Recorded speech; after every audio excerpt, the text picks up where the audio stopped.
Bismillahir Rahmanir Rahim. Wa sallallahu ala nabiyil karim. Excellences, Mesdames et Messieurs les chefs d'État et de gouvernement, Mesdames et Messieurs les chefs de délégation, Madame la Présidente, Mesdames et Messieurs, j'ai l'insigne honneur de vous délivrer au nom du peuple nigérien souverain les salutations et le message de son Excellence le général d'armée Abdrahmane Chani, président de la République du Niger, chef de l'État. Permettez-moi tout d'abord de vous adresser, Madame la Présidente, mes sincères félicitations pour votre élection à la présidence de cette 80e session de l'Assemblée générale des Nations unies. Le Niger vous assure de son plein soutien dans l'accomplissement de votre mission. Je tiens également à saluer l'engagement et le leadership de votre prédécesseur dans la conduite de la 79e session. Madame la Présidente, Messieurs, avant de rentrer dans le vif du sujet, je voudrais dire que le Niger soutient le discours prononcé au nom de la Confédération des États du Sahel à cette même tribune par mon frère et ami, son Excellence Abdoulaye Maïga, Premier ministre du Mali, hier le 26 septembre 2025.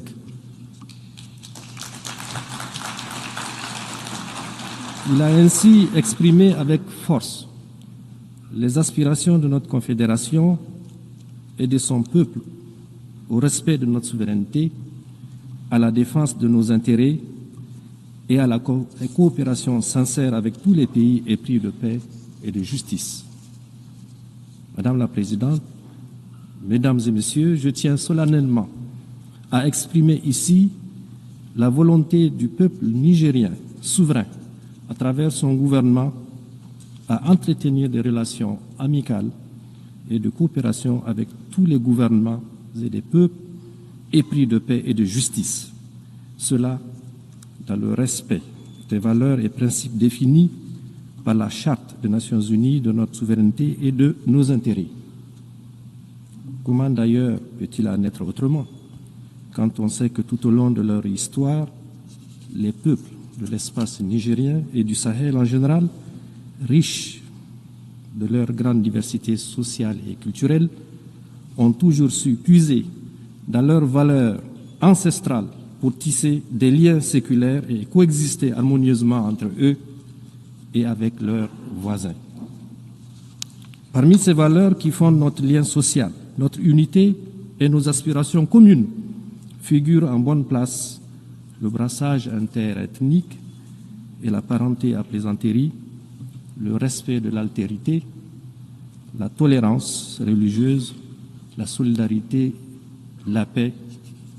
Tout au long de notre histoire, nous avons renforcé le brassage entre les populations Hausa, Zerma, Peul, Touareg, Kanouri, Gourmanché, Toubou, Arabe, Boudouma. Ce brassage nous a permis de créer des liens de sang et des alliances indestructibles entre les Nigériens. Madame la Présidente, Mesdames et Messieurs, vous pouvez le constater aisément, le peuple nigérien, les peuples du Sahel, donc, ont une grande tradition de vivre ensemble dans la diversité, la solidarité, la paix et la cohésion.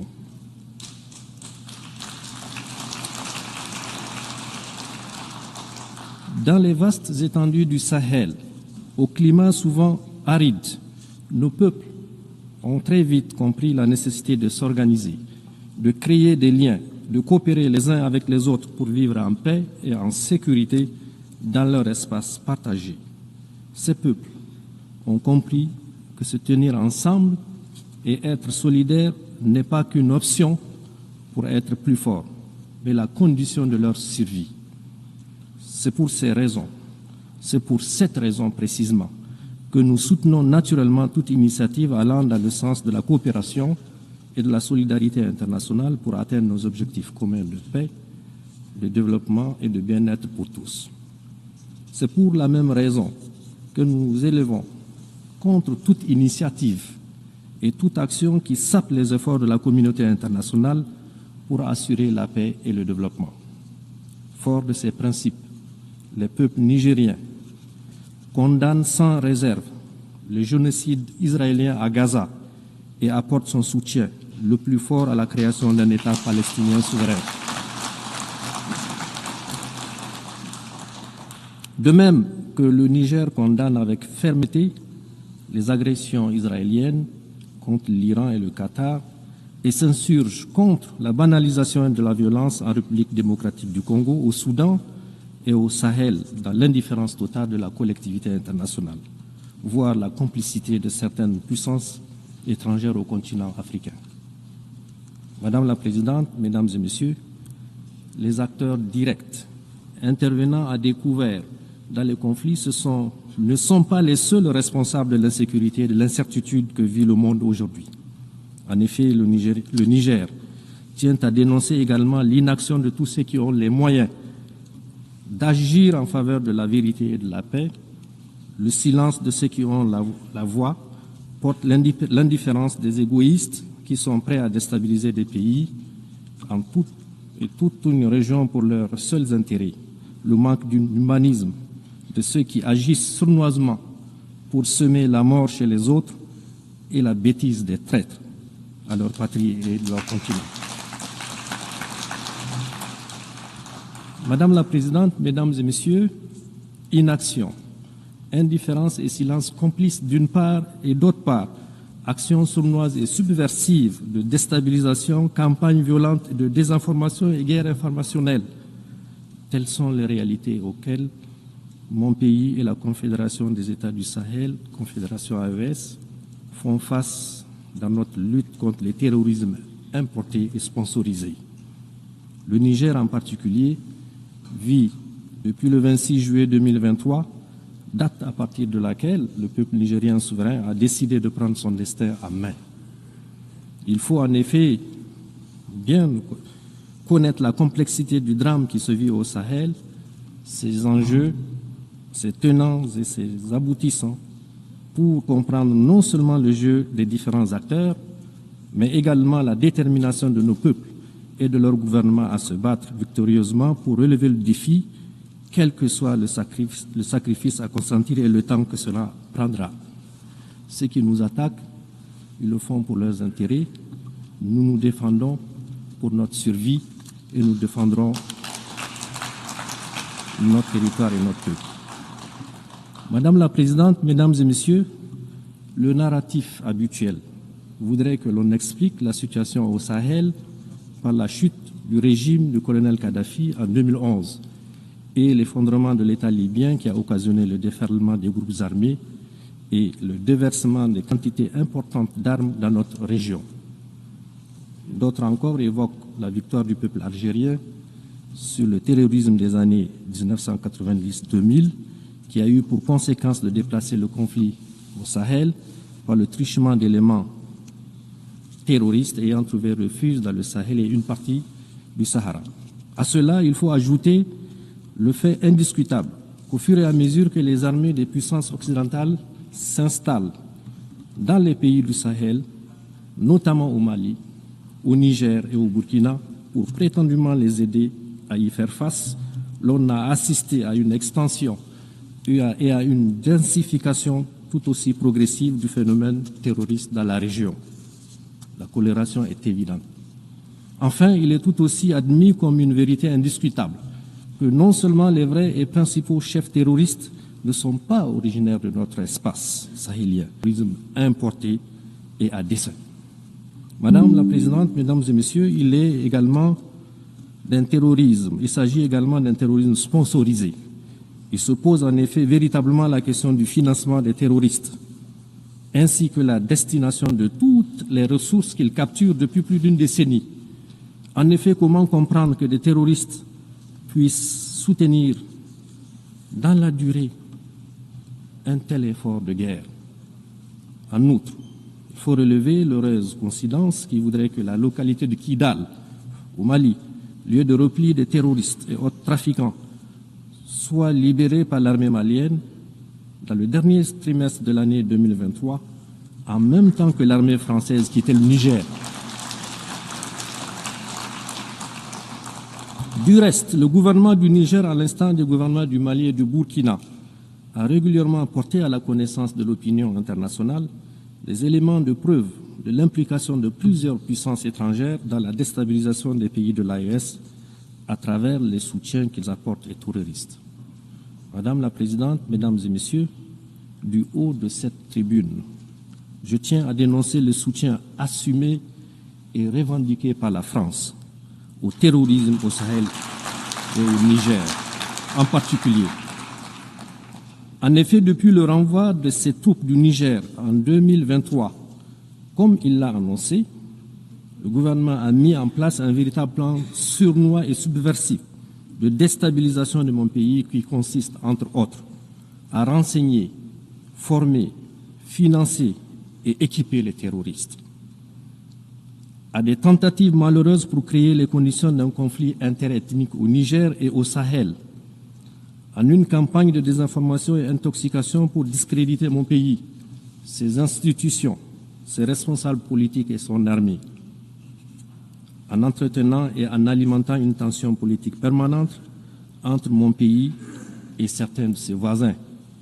À cela, il faut ajouter la guerre économique et financière sans précédent qui consiste notamment dans la volonté haineuse de la France de saboter tous nos projets de développement en démobilisant les investisseurs et en votant systématiquement contre mon pays au niveau de toutes les institutions financières internationales telles que la Banque africaine de développement, la Banque mondiale et le FMI.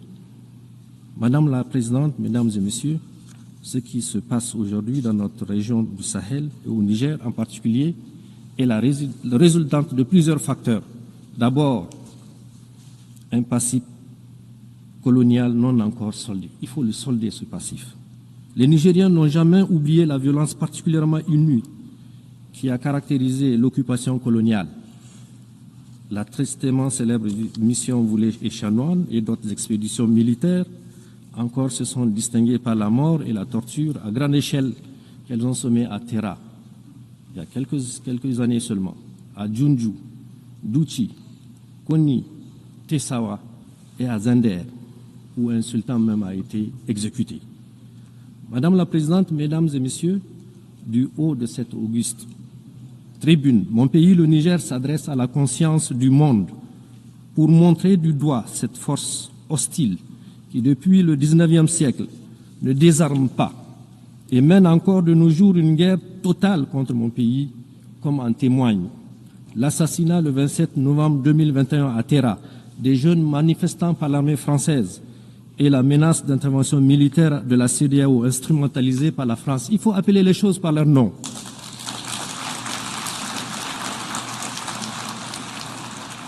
Le terrorisme abject commandité par ce pays qui commet des crimes odieux dans l'espace AES, notamment celui de Fambita, où le 21 mars 2025, 44 fidèles musulmans ont été froidement exécutés en pleine prière de vendredi. Cette tribune m'offre aussi l'occasion de rendre un hommage et d'avoir une pensée pieuse pour tous nos soldats tombés et les civils assassinés par les balles de nos ennemis. Ces crimes nous rappellent d'ailleurs ceux commis par la France au Niger depuis 1899 et qui saignent encore dans notre mémoire collective. Au nom du droit de l'homme, je parle des victimes innocentes de la mission Afrique centrale, je parle des villes et des villages pillés et incendiés, je parle des carnages de Djoundjou et de Lougou, je parle des villes martyrs de Kouran-Kalgo où la population a été entièrement exterminée, de Birnukoni où plus de 7000 morts ont été jetés dans des fosses communes. Je parle au nom des femmes enceintes, éventrées et des fœtus jetés en pâture aux charognards. Je parle au nom des femmes violées et des fillettes pendues. Je parle au nom des hommes fusillés et des résistants décapités. Au nom de mon pays, le Niger, je demande solennellement à la France de savoir, de faire devoir de mémoire, de faire devoir de mémoire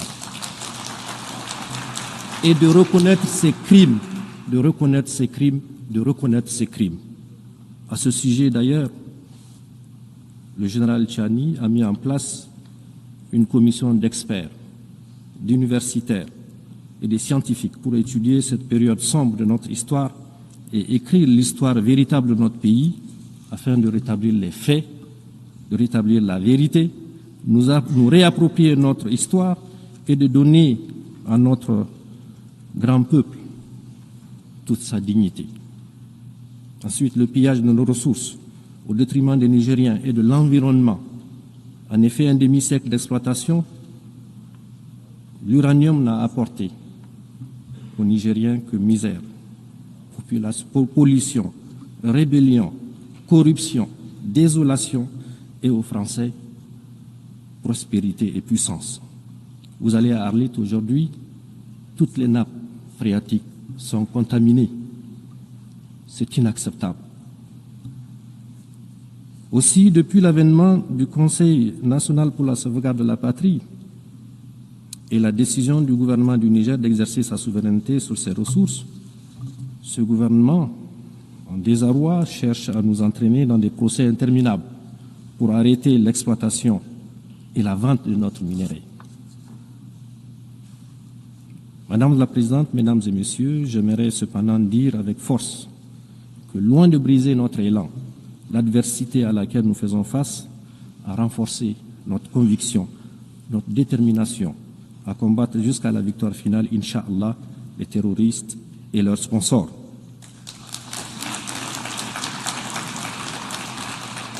Nous pouvons d'ores et déjà nous réjouir de certains résultats structurants réalisés.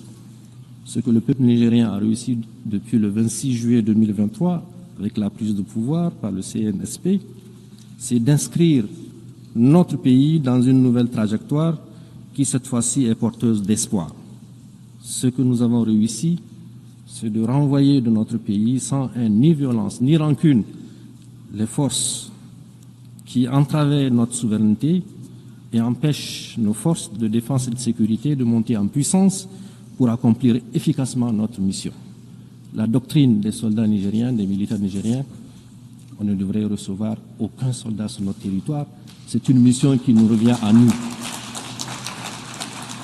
Ce que nous avons réussi, c'est de dénoncer tous les contrats, textes législatifs, traités et conventions injustes qui ne vont pas dans le sens de l'intérêt de notre peuple et de notre pays. C'est un signal fort pour tous ceux qui ont l'habitude et l'intention de piller le Niger que désormais notre pays défendra ses intérêts sans complaisance et avec tous les moyens à notre disposition. Ce que nous avons réussi, c'est l'affirmation de notre souveraineté sur nos ressources naturelles longtemps spoliées et pillées par des puissances étrangères, avec la complicité, malheureusement, de certains de nos compatriotes. Ce que nous avons réussi, c'est l'unité de notre peuple sur des questions d'intérêt national. Désormais, tous les Nigériens regardent dans le même sens, dans la même direction, celle qui préserve l'intérêt supérieur de notre pays. Les Nigériens ont compris que la bataille qui se mène est une question collective, d'où l'émergence spontanée d'une nouvelle devise populaire, la Boussanino en germain, Zanchankasane en Hausa, Haleleidino en Fulfouté, ce qui signifie qu'il s'agit là d'un enjeu véritablement national. Ce que nous avons réussi, c'est de réveiller le patriotisme et le bâtisseur des nations qui dort en chacun d'entre nous. Les Nigériens, longtemps foulés aux pieds par des individus au service des intérêts personnels, se disent aujourd'hui qu'ils sont des partisans de cette souveraineté qu'il faut absolument défendre. Ce que nous avons réussi, c'est le soutien sincère de la population au gouvernement, qui font désormais corps pour engager le pays sur la voie du progrès. Ce que nous avons réussi, c'est de prouver que le Niger peut tenir debout, faire face courageusement et avec succès au terrorisme, assurer ses dépenses de souveraineté, faire des dépenses d'investissement, bref, vivre sans la prétendue assistance étrangère, souvent utilisée pour menacer ou humilier notre peuple. Ce que nous avons réussi, c'est que pour la première fois dans l'histoire de notre pays, les décisions qui engagent notre pays, notre peuple, sont prises au Niger, par des Nigériens, et dans l'intérêt du Niger et nulle part ailleurs. C'est d'ailleurs ce qui a permis, en toute responsabilité, et malgré le contexte difficile que nous connaissons, de prendre des mesures sociales à la fois symboliques et fortes, qui sont entre autres la baisse des prix à la pompe de l'essence et du gasoil, la diminution des coûts de certains actes médicaux et chirurgicaux, la baisse des frais de scolarité et le soutien au prix de certains denrées de première nécessité. Madame la Présidente, Mesdames et Messieurs, comme vous pouvez le constater, notre pays, le Niger, s'est engagé dans une nouvelle dynamique de gouvernance. Cette approche a été consolidée par les assises nationales tenues à Niamey du 15 au 20 février 2025 et a rassemblé l'ensemble des forces vives de la nation. Ces assises ont abouti à l'adoption d'importantes recommandations et à l'élaboration d'une charte de refondation. Elles ont également permis, conformément à la charte, de mettre progressivement en place nos institutions, le Conseil consultatif de refondation, la Cour d'État, la Cour des comptes, la Commission de lutte contre la délinquance économique, financière et fiscale, l'Observatoire national de la communication, l'Autorité de régulation de la commande publique. Ensuite, sur le plan diplomatique, le Niger a non seulement élargi sa carte diplomatique avec l'ouverture de plusieurs représentations diplomatiques et postes consulaires, mais également a redéfini le cadre de sa coopération avec ses partenaires. Ce cadre est désormais fondé sur le respect absolu de notre souveraineté, de nos choix stratégiques et des aspirations légitimes du peuple nigérien. Le Niger n'est donc pas isolé. De même, le Niger s'est également engagé dans un vaste programme de production agricole visant à assurer l'autosuffisance alimentaire de ces laborieuses populations dans la mise en œuvre de milliers d'hectares de terres arables à travers la grande irrigation que le chef de l'État a demandé qu'elle soit une réalité. Les résultats auxquels nous sommes parvenus sont encourageants en un an de mise en œuvre. En effet, pour la première fois de notre histoire récente, le pays ne connaît pas de période de soudure. Cette période au cours de laquelle, généralement, l'aide alimentaire est sollicitée auprès de la communauté internationale. Notre ambition est que le Niger conquiert sa souveraineté alimentaire, Inch'Allah. Nous ne demanderons plus d'aide alimentaire pour nourrir nos populations.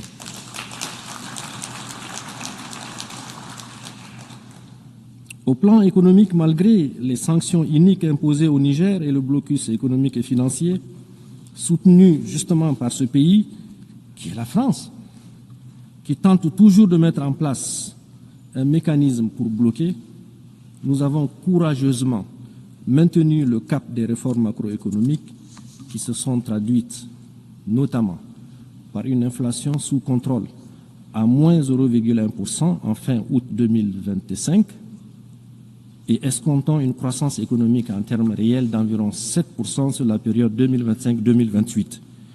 En outre, notre déficit budgétaire, qui était de 5,4%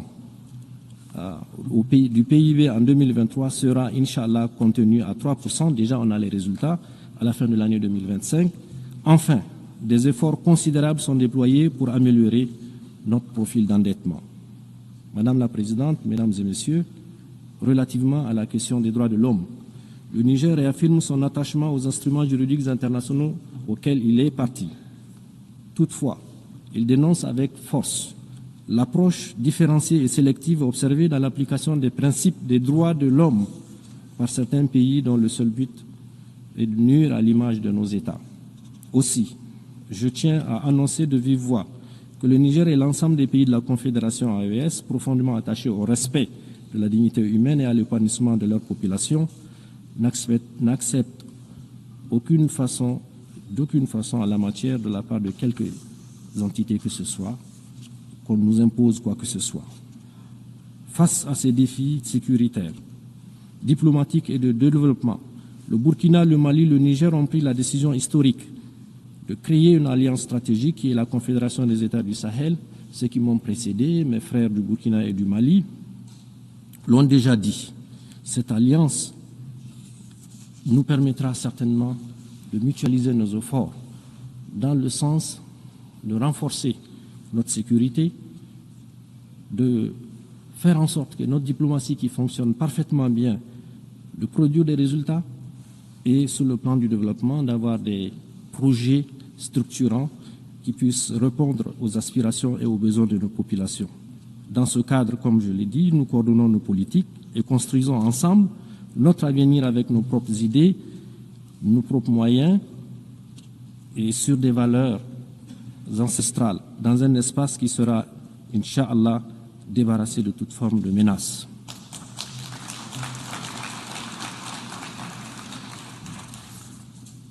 Pour conclure mon propos, je dirais que le Niger, terre millénaire aux confins du Sahara, fait face, de par son histoire et de sa géographie, à des adversités multiples.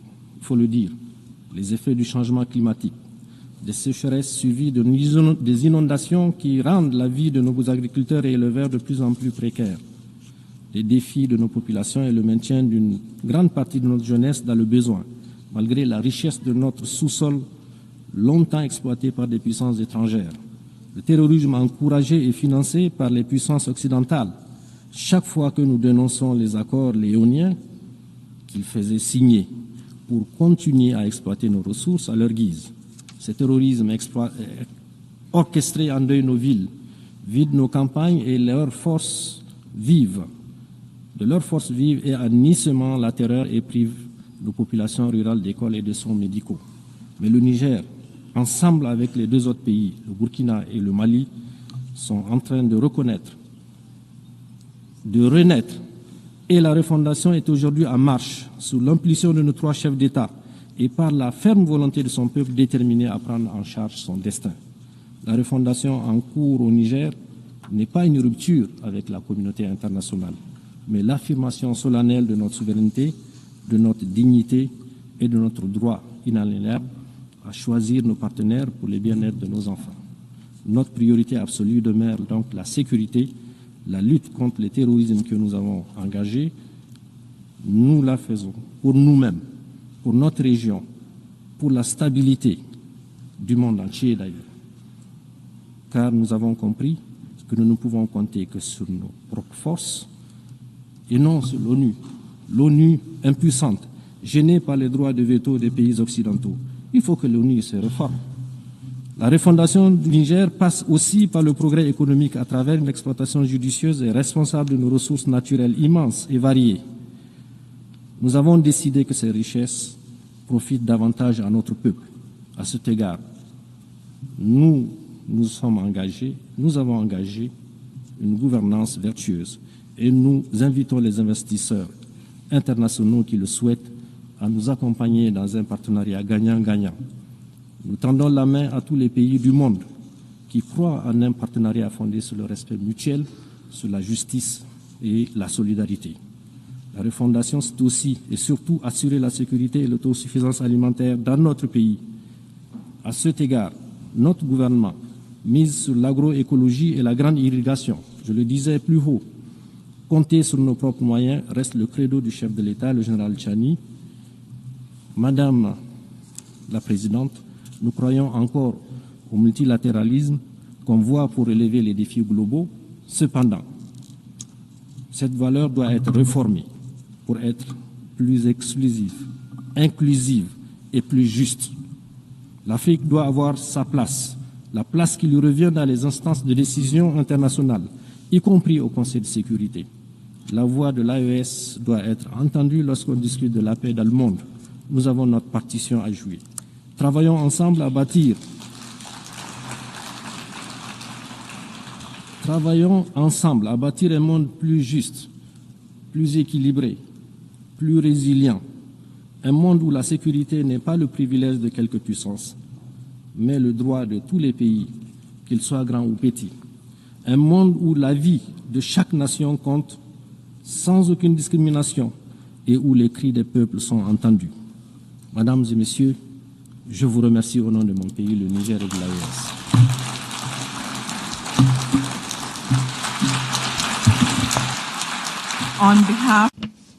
Au nom de l'Assemblée, je remercie le Premier ministre du gouvernement de transition et ministre de l'économie et des finances de la République du Niger.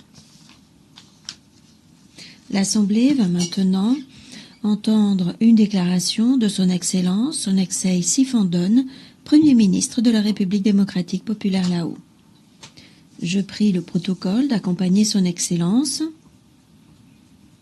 et j'invite son Excellence des Affaires intérieures, de l'administration publique, de l'information, de la gestion des catastrophes de la Grenade.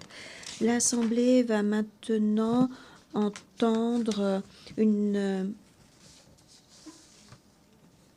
déclaration de son Excellence Rimtalda Jean-Emmanuel Ouedraogo, Premier ministre et chef du gouvernement du Burkina Faso. Je prie le protocole d'accompagner son Excellence et de l'inviter à prendre la parole devant l'Assemblée.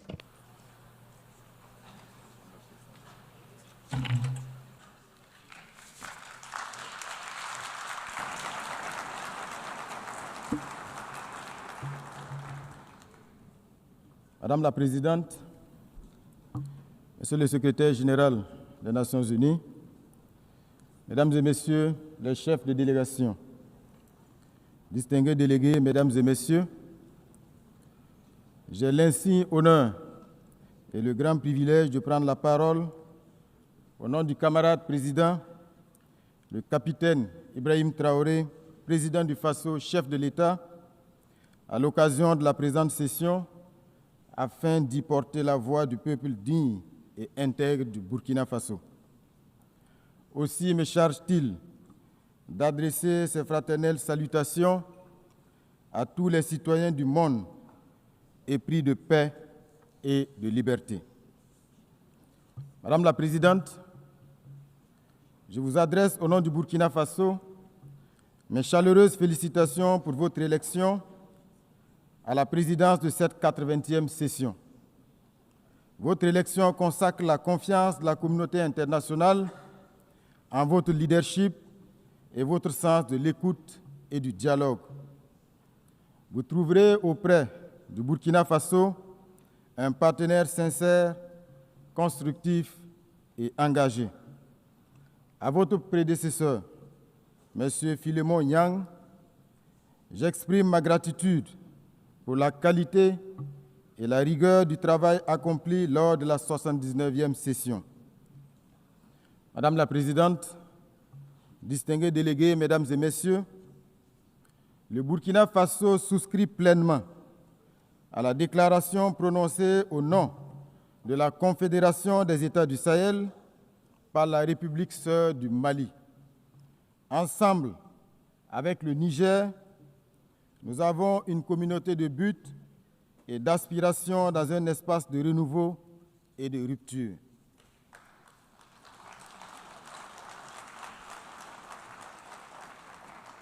Monsieur le Secrétaire général, le Burkina Faso tient à saluer l'apport du système des Nations Unies et de ses partenaires dans notre quête commune de stabilité et de prospérité. La présente session qui se tient 80 ans après l'adoption de la Charte des Nations Unies constitue une occasion idéale pour marquer une halte et dresser un bilan sans complaisance de notre organisation. C'est cette réflexion que nous propose le thème « Mieux ensemble, plus de 80 ans au service de la paix, du développement et des droits humains ». S'il s'inscrit dans la perspective de renouvellement de notre engagement mutuel en faveur d'un monde davantage porté sur l'équité et la justice et d'un multilatéralisme plus efficace, ce thème traduit bien la démarche idéale qui devrait guider chaque nation, chaque regroupement sous-régional, régional et international. Ces noces de chaîne qui devraient incarner un temps de célébration solennelle appelle plutôt à une profonde introspection. Le bilan des 8 décennies des Nations Unies, loin de susciter l'allégresse, s'apparente davantage à un fiasco embarrassant, une désillusion collective et un échec structurel. Puisque le devoir de vérité nous y invite, nous devrons reconnaître avec humilité que quoique le tableau global présente quelques acquis, celui-ci reste négativement marqué par 8 décennies d'optimisme durement éprouvé, 8 décennies d'espoir déçus, 8 décennies de rêves brisés, bref, 8 décennies de rendez-vous cruciaux manqués. C'est malheureusement l'image obscure d'une ONU que beaucoup de nos dévanciers de 1945, s'ils vivaient encore, auraient eu du mal à accepter. Il est donc difficile de se réjouir face à un bilan aussi mitigé. Comment comprendre que l'Afrique, berceau de l'humanité et foyer de tant de conflits, représentant plus d'1 milliard d'êtres humains, demeure exclue des instances décisionnelles du Conseil de sécurité? Comment accepter que des missions de maintien de la paix, financées à coups de milliards, quittent nos pays en laissant davantage de frustration et de souffrance que de résultats tangibles? Les causes de ce naufrage collectif sont pourtant bien connues de tous, notamment des États membres eux-mêmes, qui, durant des décennies, ont, dans le cadre de l'Assemblée générale, consacré leurs énergies à défendre des causes nobles et à proposer des réformes réalistes sans obtenir gain de cause. Que peut-on y faire si les décisions de l'Assemblée générale, qui ne sont pas contraignantes, la rendent congénitalement inaudible et inefficiente?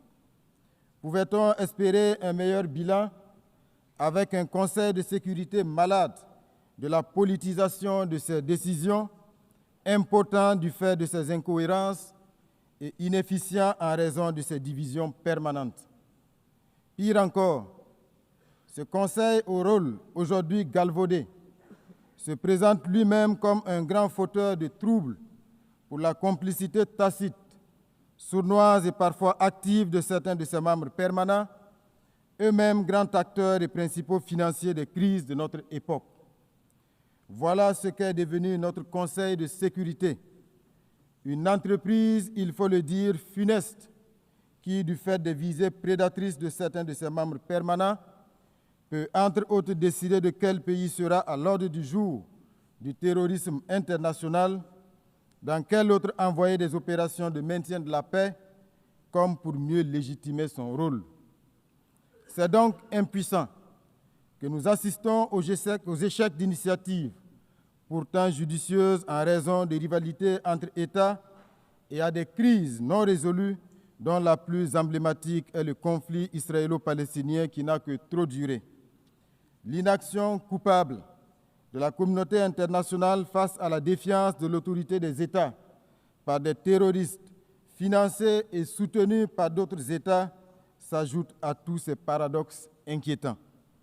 Le temps du sursaut et des réformes courageuses est venu. Sans cela, le Conseil de sécurité restera une institution anachronique, incapable de répondre aux défis de notre temps. Mesdames et messieurs, dans un monde en profonde mutation marqué à la fois par l'essor de la numérisation et par la persistance de tensions géopolitiques, il devient impératif de repenser nos stratégies de développement économique. Le commerce international ne peut plus être appréhendé à travers les schémas rigides et déséquilibrés qui nous ont été imposés, mais doit être réorienté vers le renforcement de l'autonomie économique, la transformation locale des ressources et la promotion d'une justice sociale réelle. Il est aujourd'hui reconnu que la prospérité durable passe par des politiques volontaristes d'industrialisation, de valorisation sur place de nos matières premières et de création d'emplois décents, notamment pour la jeunesse.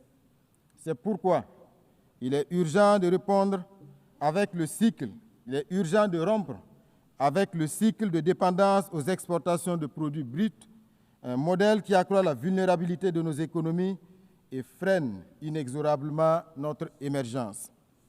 Au Burkina Faso, les initiatives présidentielles traduisent cette volonté ferme de bâtir une économie productive, inclusive et résiliente, capable d'offrir de nouvelles perspectives à nos concitoyens.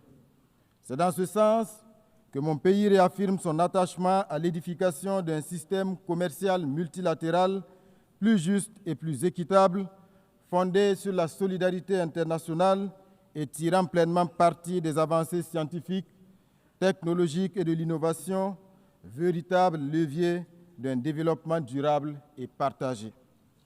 Madame la Présidente, Mon pays traverse, comme d'autres nations du Sahel, une des épreuves les plus difficiles de son histoire.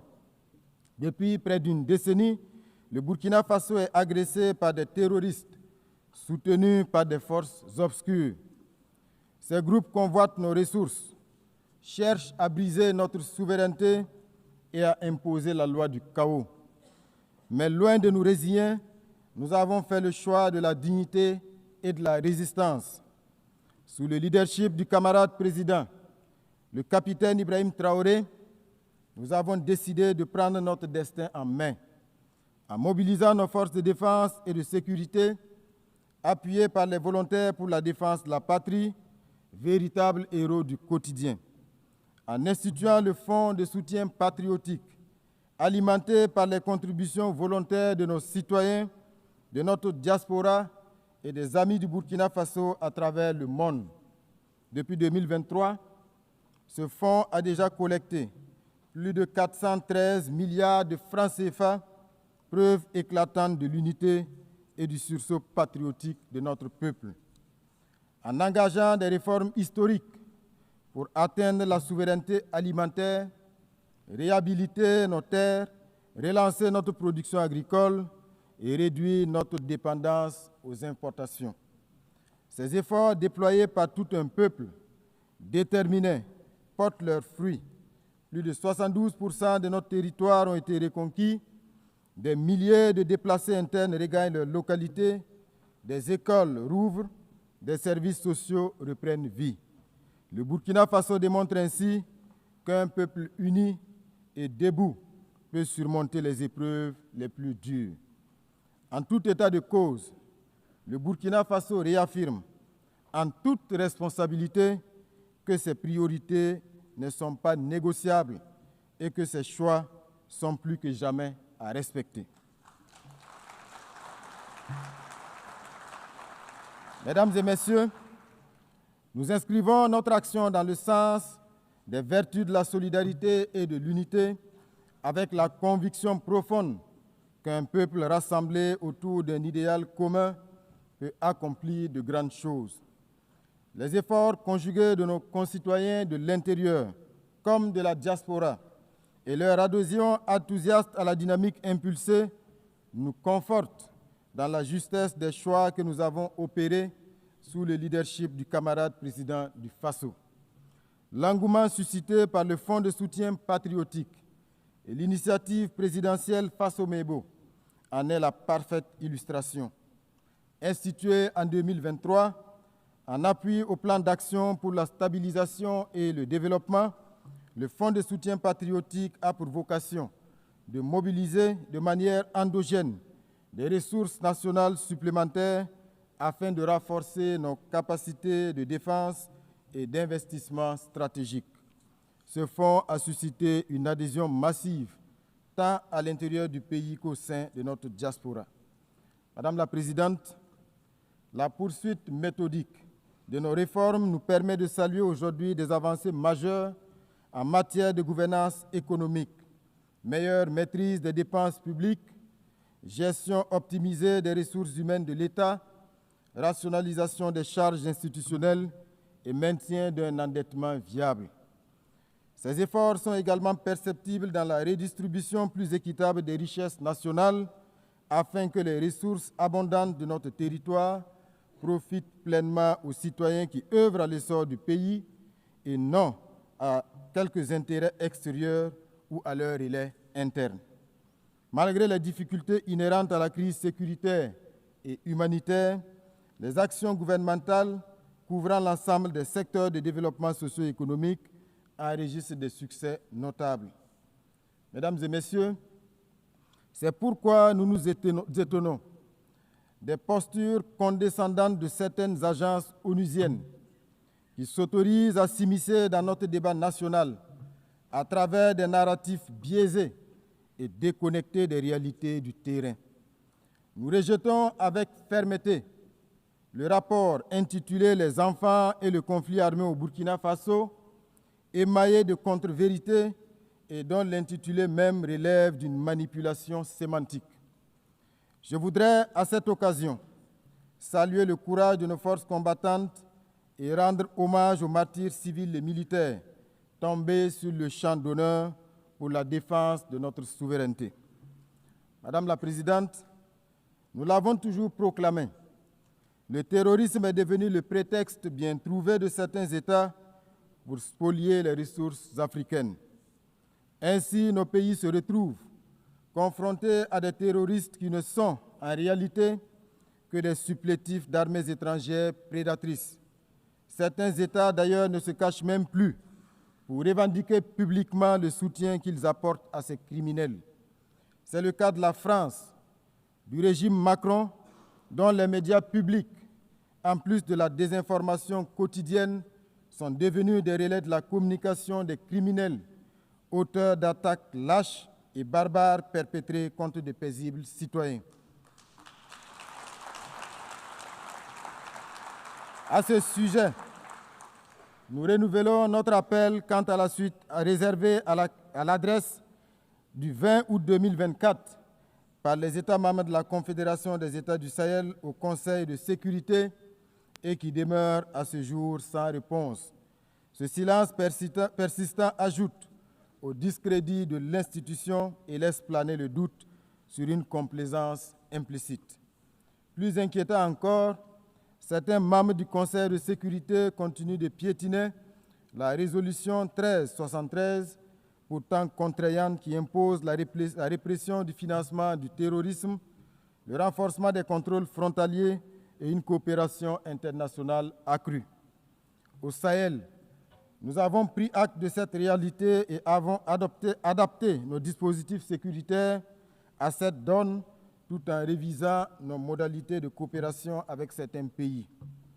Madame la Présidente, nous demeurons convaincus que les Nations unies doivent rester un cadre central de dialogue et de coopération, mais nous appelons à un partenariat rénové, fondé sur le respect mutuel, l'égalité et la solidarité sincère. Mesdames et Messieurs, face aux menaces communes et aux ingérences extérieures, le Burkina Faso, le Mali et le Niger ont uni leurs forces pour fonder la Confédération des États du Sahel. L'AES n'est pas un repli, encore moins une fermeture. Elle est une affirmation, l'affirmation de notre droit de disposer de nous-mêmes, de définir nos priorités et de bâtir une coopération régionale au service exclusif de nos peuples. C'est un choix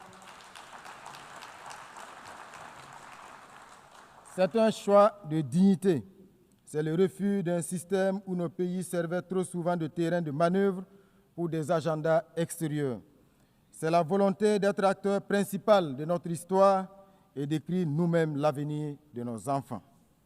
L'AES s'inscrit dans la continuité du combat de figures panafricanistes telles que Thomas Sankara, Patrice Lumumba ou Kwame Nkrumah.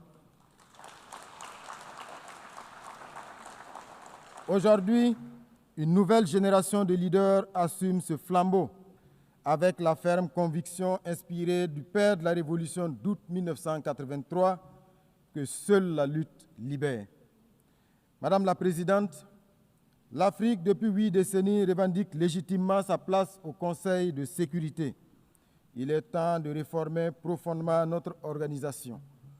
Plus concrètement, il s'agit de mettre en œuvre une réforme courageuse du Conseil de sécurité, en accordant à l'Afrique une représentation permanente, d'améliorer la gestion des ressources pour rendre l'ONU plus efficace et plus proche des peuples qu'elle prétend servir, de s'attaquer avec fermeté aux causes structurelles de l'injustice internationale, qu'il s'agisse du terrorisme instrumentalisé, du blocus de Cuba, des sanctions contre le Venezuela, la Russie, l'Iran, le Nicaragua ou de l'impasse du conflit israélo-palestinien. Le Burkina Faso souscrit à la vision de la Chine sur la communauté d'avenir partagée. Dans le cas particulier de la République bolivarienne du Venezuela, nous réaffirmons notre soutien indéfectible à ce peuple qui subit depuis des décennies des campagnes d'isolement, des sanctions illégales et des provocations incessantes. Face à cette ingérence flagrante, dans les affaires souveraines d'une nation et cette agression économique aux conséquences humanitaires désastreuses, nous exprimons notre solidarité avec ce pays qui résiste avec dignité pour préserver son droit de choisir son propre destin sans ultimatum ni dictat étranger. Nous appelons donc à la raison et à la diplomatie pour que cesse toute action hostile contre le Venezuela. Monsieur le secrétaire général, je voudrais à présent m'adresser à vous. Il est vraiment temps pour notre organisation de changer de paradigme, car l'ONU se retrouve aujourd'hui dans la même situation que la défunte Société des Nations. Elle est incapable d'imposer sa voix et faire respecter ses propres principes, incapable de faire appliquer ses décisions et résolutions aux puissants, incapable de faire respecter le droit international, incapable de régler les multiples conflits et incapable d'évoluer et de se mettre au niveau des défis actuels. Monsieur le secrétaire général, vous avez une belle occasion de rentrer dans l'histoire en prenant vos responsabilités pour une transformation en profondeur de cette organisation qui a suscité à sa création tant d'espoir. Vous avez le soutien ferme de millions de citoyens du monde pour faire de cette organisation un véritable garant de la paix et de la sécurité dans le monde et non un instrument de domination aux mains des forts du moment. Malgré les pressions diverses et les enjeux de pouvoir, nous vous savons assez ingénieux pour affranchir l'Organisation des Nations Unies et la placer à la hauteur de nos ambitions communes.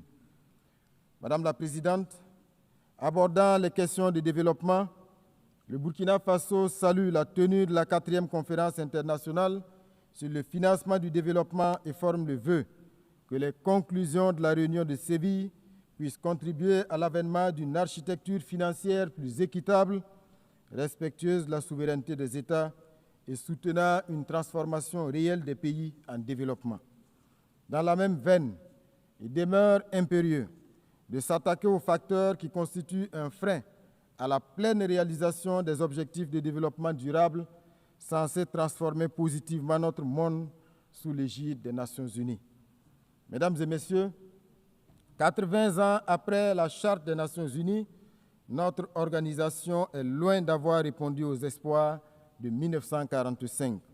80 ans après, le monde est plein d'injustices et de souffrances et les risques d'un autre conflit généralisé se précisent et sont source d'inquiétude pour l'avenir. Mais il n'est pas trop tard pour redonner à notre maison commune l'élan qui lui manque. Le Burkina Faso, fidèle à son héritage panafricaniste, réaffirme sa foi en un multilatéralisme rénové, juste et équitable. Nous sommes résolus à défendre notre souveraineté et notre dignité, mais nous tendons la main à toutes les nations éprises de justice, de liberté et de solidarité. Vive l'Organisation des Nations Unies réformée et crédible. Vive la Confédération des États du Sahel. Vive le Burkina Faso digne, souverain et debout. La patrie ou la mort, nous vaincrons. Je vous remercie.